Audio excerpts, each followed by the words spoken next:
ஆனால் எம்ஜிஆர் உடனே கை நிறுத்தி, அவனை தடுக்க வேண்டாம், வரச் சொல்லுங்கள் என்று கட்டளையிட்டார்.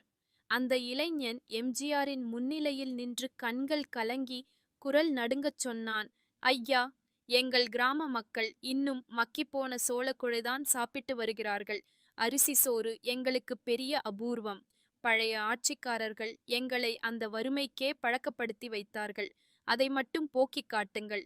எம்ஜிஆர் அந்த வார்த்தைகளை ஒரு சாதாரண குடிமகனின் புலம்பலாக கருதாமல் அரசின் அடிப்படை கடமையாக எடுத்தார். உடனே அதிகாரிகளை நோக்கி, இந்த குடிமகன் சொன்னதற்கு எவ்வளவு நிதி தேவைப்படுகிறது என்று கேட்டார். அதிகாரிகள் கணக்கிட்டு ஒரு தொகையைச் சொன்னார்கள். ஆனால் எம்ஜிஆர் அதில் சம்மதிக்காமல், அந்த தொகையை இரட்டிப்பாக்குங்கள், மக்களின் பசியை போக்குவது என் அரசின் முதல் முயற்சி என்று அறிவித்தார். அதன்பின் கிராமங்களில் மக்காச்சோள